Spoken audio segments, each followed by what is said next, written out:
X-rays. X-rays वो विकिरण है, वो विद्युत चुंबकीय विकिरण है जिसकी व्याख्या हम फोटोन के रूप में करते हैं, अर्थात यह दोनों तरफ वेव और कण की तरफ दोनों तरफ व्यवहार करती है। जर्मन वैज्ञानिक विलियम कॉनराड रोंटगन द्वारा इसकी खोज की गई थी। इसी वजह से रोंटगन विकिरण के नाम से भी इसे जाना जाता है। 1895 में ये अज्ञात विकिरण होने की शुरुआत में अज्ञात विकिरण होने के कारण इसे एक्सरे नाम दिया गया था। इसकी तरंगदैर्घ्य 10 नैनोमीटर से 10 पिकोमीटर तक होती है, तो फ्रीक्वेंसी 3 × 10⁶ हर्ट्ज से 10⁻19 हर्ट्ज तक होती है। ऊर्जा 100 इलेक्ट्रॉन वोल्ट से 100 किलो इलेक्ट्रॉन वोल्ट तक होती है।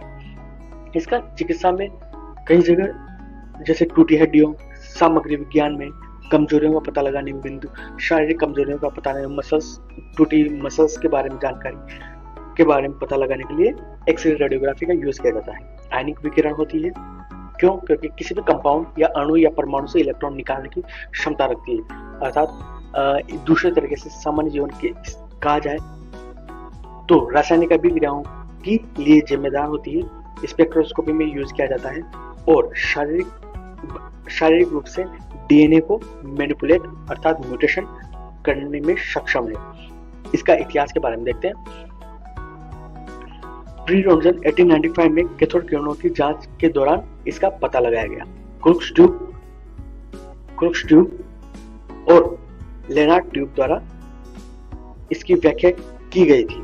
विलियम मॉर्गन, जो कि स्क्रीन पर दिखाए हुए हैं, इन्होंने रॉयल सोसाइटी ऑफ लंदन 1785 में एक लेख द्वारा इसकी व्याख्या करने का प्रयास किया गया था। हम्फ्री डेव और माइकल फैराडे ने इस प्रक्रिया को आगे बढ़ाया था। ये अनजाने में ही इसकी खोज की गई थी। कैसे की गई थी? एक्सरे, ये कैथोड किरणों की जब खोज चल रही थी उस समय ट्यूब में कुछ एयर होने की वजह से इलेक्ट्रॉनिक बम्बार्डमेंट, जब इलेक्ट्रॉन बम्बार्डमेंट हुआ तब इलेक्ट्रॉनों का वैलेंसी क्रिएट हुई, अर्थात परमाणु या अणु में वैलेंसी क्रिएट होने की वजह से ऊपरी इलेक्ट्रॉन का वैलेंसी को बढ़ने की वजह से नीचे आने पर, अर्थात उच्च ऊर्जा स्तर से निम्न ऊर्जा स्तर में आने पर कुछ फोटोन का निष्कासन हुआ। ये कांच में हो रहा था, अर्थात सिलिका के कंपाउंड में हो रहा था। फोटोन निष्कासित किया, तब इसका आविष्कार किया गया था। स्टैनफोर्ड यूनिवर्सिटी फर्नोल्ड सैनफोर्ड ट्यूब में इसका मॉडिफिकेशन किया गया। ल्यूमिनेंट स्क्रीन के रूप में बेरियम प्लेटिनम साइनाइड का लेपित स्क्रीन का उपयोग किया गया था और उस समय देखा गया कि बाल झड़ना, जलन, दर्द, सूजन, छाले इत्यादि नुकसान को देखा गया था। 1904 में जॉन एम्ब्रोस फ्लेमिंग ने थर्मियोनिक डायोड का आविष्कार किया, जिस वजह से इसको गर्म कैथोड का इस्तेमाल किया गया जो विद्युत धारा प्रवाहित करता है। एक्सरे ट्यूबों पर लागू देन ठंडी ट्यूबों में बदल दिया गया। Coolidge X-ray tube William D क्रूज द्वारा निरंतर उत्सर्जन प्रभाव संभव, जो कि आधुनिक में यूज हो रहा है। 1914 में मैरी क्यूरी ने प्रथम विश्व युद्ध में घायल सैनिकों के उपचार के लिए रेडियोलॉजिकल कार्य बनाई गई थी उस समय, परंतु खराब मेंटेनेंस की वजह से इन्हें बंद कर दिया गया था। यह है थर्मोनिक डायोड, जो कि इस प्रिंसिपल पे काम करता है। और यह है एक्सरे माइक्रोस्कोप। 1950 में इसका विकास किया गया था। चंद्रा एक्सरे वेधशाला की स्थापना की गई थी 1999 में। विजिबल एक्सरे और हार्ड एक्सरे, जो कि सॉफ्ट एक्सरे मसल्स वगैरह को जानने के लिए, अर्थात उनकी परिस्थितियों की व्याख्या के लिए सक्षम है। और हार्ड एक्सरे बोन्स की डिफाइन करने के लिए सक्षम है। फेज इन्वर्जन अर्थात contrast x-ray imaging due to the sensation नरम ऊतकों के घनत्व अंतर की वजह से और सेल्यूलर और हिस्टोरिकल संरचनाओं को ज्ञात करने के लिए इसका उपयोग किया जाता है। कई तकनीकें सभी एक बिंदु से मिलने वाले एक्सरे में चरण भिन्नता का तीव्रता भिन्नताओं में परिवर्तित करने के लिए विभिन्न सिद्धांतों का उपयोग करते हैं।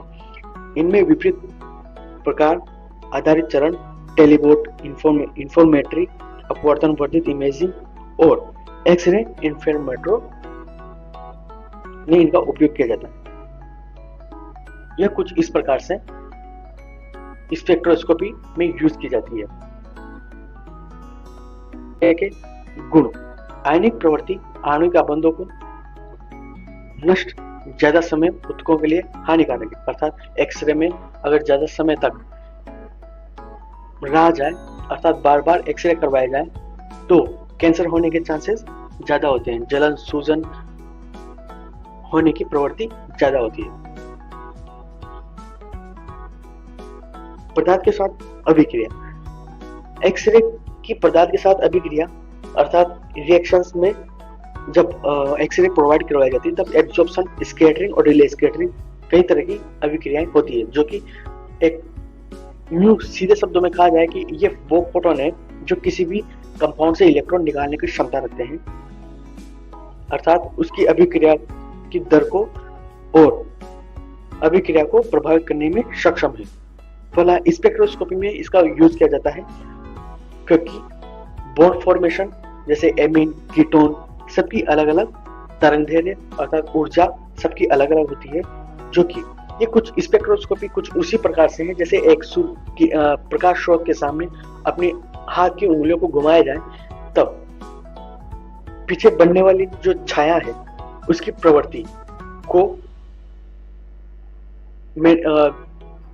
मैनिपुलेट अर्थात अप डाउन करने में सक्षम है।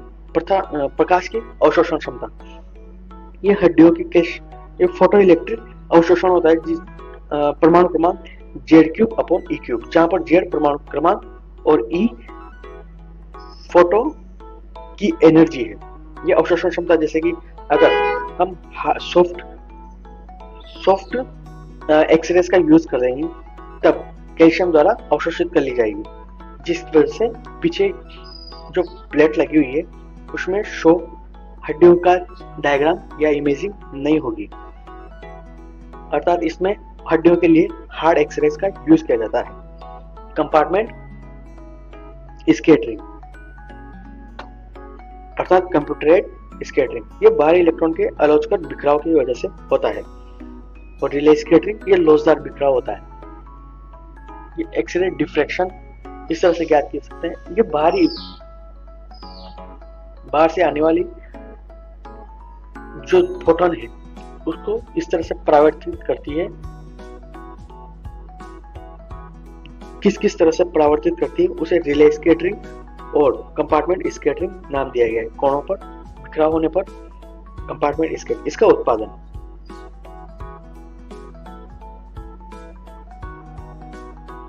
कुछ इस प्रकार से 1 लैम्बडा r z-1 का whole square 1 - 1/4 equal to 3r upon 4 z-1 का होल स्क्वायर। यह संरक्षण के नियम पर कार्य करती है, जो कि काइनेटिक एनर्जी और स्थितिज ऊर्जा बराबर होती है, और de Broglie equation lambda equal to h upon p, जो कि कोणीय संवेग होता है। रिले स्कैटरिंग में बाहर से आने वाला जो फोटोन है उसको परावर्तित कर दी जाती है, जो कि पीछे छाया मंडल से इलेक्ट्रॉन निकालने के लिए HNO का इस्तेमाल किया जाता है। अब प्रोडक्शन प्रिंसिपल, हाई वोल्टेज, इसमें क्या होता है, एक्सरे बनती कैसे है। हाई वोल्टेज का यूज किया जाता है, क्यों किया जाता है, क्योंकि कैथोड से इलेक्ट्रॉन निकालने के लिए गर्म कैथोड की वजह से इलेक्ट्रॉन निकलते हैं, और एनोड पर आकर्षित करने के लिए अर्थात सीधा बम्बार्डमेंट हो एनोड पर, इस वजह से हाई वोल्टेज का यूज किया जाता है। तब एनोड पर अवस्थित जो मेटल है उसके जो परमाणु है, परमाणु के अंदर क्या होता है, इलेक्ट्रॉनिक बम्बार्डमेंट की वजह से जो मेटल है, मेटल के जो इलेक्ट्रॉन है नाभिक के पास जो अवस्थित विद्युत चुंबकीय क्षेत्र में जो बंधा हुआ है, उस इलेक्ट्रॉन पर बम्बार्डमेंट की वजह से, टकराव की वजह से नीचे वाले अर्थात निम्न ऊर्जा स्तर में उपस्थित इलेक्ट्रॉन की बाहर निकाल देता है। वहां पर वैलेंसी क्रिएट होती है जो ऊपरी कक्षाओं से इलेक्ट्रॉन को नीचे भेजते हैं, अर्थात उच्च ऊर्जा स्तर से निचली ऊर्जा स्तर में आते हैं, तो वो फोटोन अर्थात hν और ऊर्जा उत्सर्जित करते हैं। इसे ही एक्सरे कहा जाता है। ध्यान रहे, हाई वोल्टेज का यूज क्यों किया जा रहा है? इलेक्ट्रॉनों का बम्बार्डमेंट की गति ज्यादा से ज्यादा हो, और यह वैक्यूम में किया जाता है। कुछ इस प्रकार से बाहर से आने वाले इलेक्ट्रॉन बम्बार्डमेंट नाभिक के उपस्थित कैशेस पर अटैक करता है, जो कि वैलेंसी क्रिएट करता है। वैलेंसी की वजह से वहां पर इलेक्ट्रॉन ऊपर से आकर्षित करते हैं, जो कि फोटोन का निष्कासन करेगा। 80 किलो इलेक्ट्रॉन वोल्ट अर्थात 80 किलो वोल्ट ट्यूब में 80 किलो इलेक्ट्रॉन वोल्ट से अधिक ऊर्जा का फोटोन निष्कासित नहीं होगा। जितना वोल्टेज होगा उतना ही एनर्जी का एक्सरे निकलेगा, अभिलक्षण एक्सरे। इनका यूज हम क्रिस्टलोग्राफी में भी करते हैं। अभिलक्षण एक्सरे, ये एक्सरे इलेक्ट्रोल्यूमिनेंस कहा जाता है। ल्यूमिनेंस कहा जाता है इन्हें। पर्याप्त ऊर्जा अगर है तो आंतरिक शेल से इलेक्ट्रॉन बाहर निकाल सकता है। इन्हें वर्ण आवृत्तियों, अलग अलग वर्ण आवृत्तियों में प्रदर्शित किया जाता है। जैसे कि 2p इलेक्ट्रॉन से अगर 1s इलेक्ट्रॉन तक आता है तो k अल्फा, और 3p से 1s तक आता है तो k बीटा, और 3p से 2p में आता है तो l अल्फा कहा जाएगा। अर्थात जो k l m n जो श्रेणियां हैं उनमें अलग अलग श्रेणियों से इलेक्ट्रॉन का प्रवासन द्वारा ही उनकी ऊर्जा व्यक्त की जाती है, अर्थात उन्हें उसी के नाम से जाना जाता है। मेन प्रिंसिपल क्या है? ऊपरी कक्षा से नीची कक्षाओं में इलेक्ट्रॉन का आने पर फोटोन का निष्कासन करेगा। ब्रेमस्ट्रोलंग, यह इलेक्ट्रॉन को द्वारा छोड़ा गया विकिरण है, जो कि फोटोन है, जो कि एक्सरे। एक्सरेस का उत्पादन आयनों द्वारा भी किया जा सकता है। और प्रोटॉन प्रेरित क्या होता है? जब प्रोटॉन किसी मेटल पर गिरता है तो इलेक्ट्रॉन का निष्कासन करता है, जो कि कैथोड से एनोड की तरफ प्रवासन इलेक्ट्रॉन हाई वोल्टेज की वजह से गति अधिक होगी। जितना वोल्टेज होगा उतनी ही ऊर्जा का फोटोन निकलेगा। हम आम जनजीवन में जैसे बिजली जब हाई वोल्टेज की वजह से जो आकाश में उपस्थित अणु है, air particles, O2, CO2, metals वगैरह जितने भी अणु हैं, उनसे गामा वेव्स तक निकालने की क्षमता रखते हैं। इतनी हाई वोल्टेज होती है। गामा वेव्स कहां से निकलती है? गामा वेव्स हमेशा न्यूक्लियस से निकलेगी। न्यूक्लियस से कैसे निकलती है? प्रोटॉन प्लस न्यूट्रॉन कुछ बाइंडिंग एनर्जी से बाइंड होते हैं। अर्थात अगर जैसे कि प्रोटॉन की संख्या और न्यूट्रॉन की संख्या बराबर है तो जो बाइंडिंग एनर्जी है वो ज्यादा होगी। अगर प्रोटॉन की संख्या कम है, न्यूट्रॉन की संख्या ज्यादा है, या प्रोटॉन की संख्या ज्यादा है, न्यूट्रॉन की संख्या कम है, तब बाइंडिंग एनर्जी को तोड़ने की क्षमता ज्यादा होगी। अर्थात इसको दूसरे शब्दों में कहा जाए एक्टिनाइड और एक्टिनाइड श्रेणी का कंपाउंड इसमें आता है। बाइंडिंग एनर्जी को संतुष्टि के लिए ही गामा वेव्स का रेडिएशन होता है, और प्रोटॉन प्लस न्यूट्रॉन के जो संतुष्टिकरण है उसको संतुलित करने के लिए अल्फा बीटा पार्टिकल्स मुक्त होते हैं, परंतु गामा पार्टिकल्स उसकी बाइंडिंग एनर्जी को संतुष्ट करने के लिए निष्कासित होते हैं, और ये काफी हाई एनर्जी लेवल होते हैं। ये अधिकतर हम आकाश गंगाओं में जब तारे का डेढ़ तारा या फिर तारे की जब मृत्यु होती है तब इसका निष्कासन होते हैं बिजली में। और इसके पीछे जो प्लेट का यूज किया जाता है वो एल्यूमिनियम प्लेट और बेरियम प्लेटिनम साइनाइड की प्लेट का यूज किया जाता है। और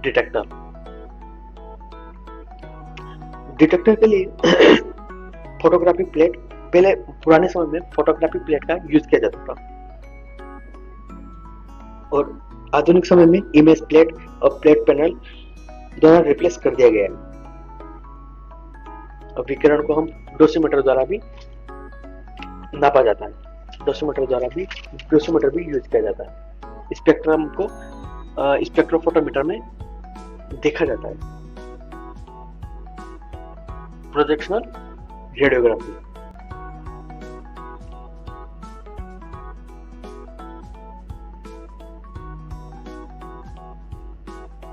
ये सीटी स्कैन है। कैल्शियम की डिफरेंट सांद्रताओं पर प्रोजेक्शनल रेडियोग्राफी में 2D इमेज ज्ञात की जाती है, 2D इमेज बनाती है। कैसे इसमें कैल्शियम की सांद्रता अर्थात घनत्व कितना है कैल्शियम का, हड्डियों का घनत्व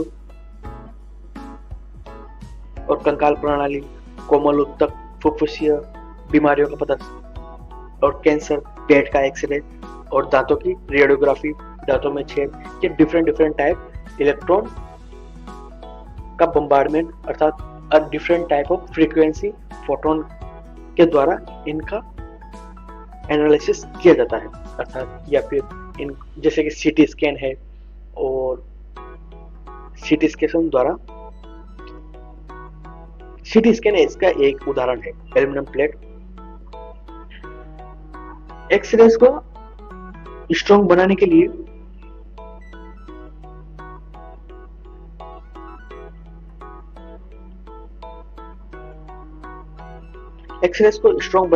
एल्यूमिनियम प्लेट का इस्तेमाल किया जाता है, ताकि जो लो फोटोन है अर्थात जिन फोटोन की ऊर्जा कम है वो एल्यूमिनियम द्वारा अवशोषित कर लिए जाते हैं, जिसे एक्सरे खिड़की कहा जाता है।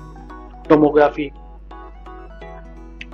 में क्या होता है, ये सीटी स्कैन ही होता है, ये 2D एक्सरे होता है, जो स्लाइस चिकित्सा रेडियोग्राफी अर्थात मस्तिष्क की जो स्लाइस एक्टिविटी है मसल्स की, उनको फाइंड आउट किया जाता है। फ्लोरेसेंस और क्रिस्टलोग्राफी,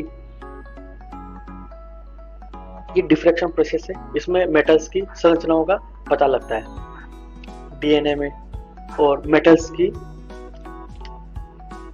क्रैकिंग से भी इनका ज्ञात मेटल्स की क्रैकिंग में भी इनका ज्ञात किया जाता है।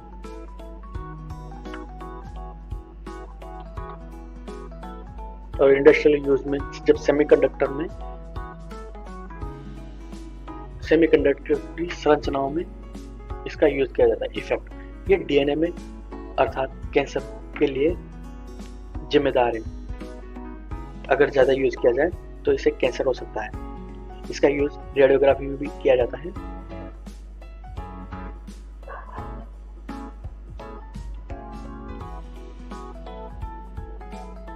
क्रिस्टलोग्राफी में इन सब। इफेक्ट, ये मानसिक तनाव, इरिटेशन और प्रेग्नेंट बेबी को नुकसान पहुंचा सकती है। इस वजह से अल्ट्रासाउंड किया जाता है, ना कि एक्सरे। बाल झड़ना, इरिटेशन, जलन, स्किन का डेड पड़ना। Thank you.